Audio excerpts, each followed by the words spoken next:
Hello வணக்கம், இது உங்கள் சிவி ஜோன். எல்லாரும் எப்படி இருக்கீங்க? இப்போ பார்த்தீங்கன்னா தரமான சம்பவம். பிக் பாஸ் வந்து திடீர்னு ஒரு டாஸ்க் மாதிரி ஒன்று, அதாவது கலாய்க்கிறார்.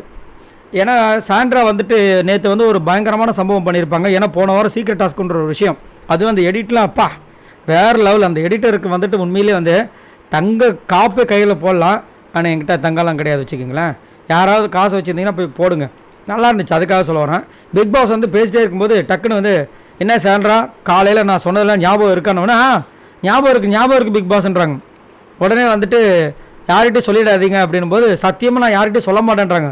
பார்வதி, பிக் பாஸ் நீங்கள் இந்த மாதிரி அவளை ஏற்றி விட்டு தான் அவள் ரொம்ப ஓவராக பண்ணிகிட்ருக்கா அப்படின்றாங்க.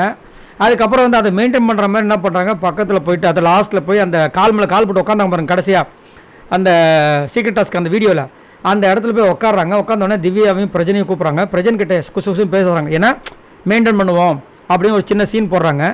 அப்போ வந்து திவ்யா வந்துட்டு அந்த பேசிகிட்டு இருக்கும்போதே வந்து பிக் பாஸே சொல்ல போகிறாரு, திவ்யாவுக்கு போய் பேசாமல் பிரச்சனையே விளையாட விட்டுருக்கலாம் அப்படின்போது பிக் பாஸ் அங்கேருந்து கவுண்ட் கொடுக்குறாரு. என்னென்னு, என் மைண்ட் வாய்ஸும் உங்களுக்கு அவ்வளோ சத்தமாக கேட்குது அப்படின்னு கலாய்க்கிறாரு.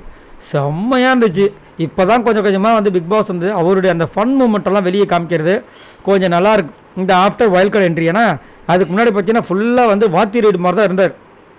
வரவங்க போகிறவங்க எல்லாரும் அடித்து நொறுக்கு, கேப்டன் பற்றி தூக்கு, துஷாரை தூக்கு, நீ என்ன பண்ணுற, நீ என்ன விளையாட வந்திருக்கா இல்லை வெளியே போறியா அப்படி இப்படின்னு போட்டு தாக்கியிருப்பார். ஆனால் இப்போ கொஞ்சம் வந்துட்டு அவருடைய ஃபன்னான விஷயங்களும் வெளியே வந்திருக்கு. நேற்று கூட பிரவீனுக்கு வந்து ஐ லவ் யூ அப்படி சொன்ன விஷயங்கள் வந்தாலும் சரி, கானாவினத்துக்கு வந்து பாட்டு பாடின விஷயங்கள், ஹாப்பி பர்த்டே டூ யூ, அதெல்லாம் சான்ஸே இல்லை, மறக்க முடியாத ஒரு அனுபவம். ஸோ இப்பயும் செம்மையாக மாசான ஒரு சம்பவத்தை பண்ணார்.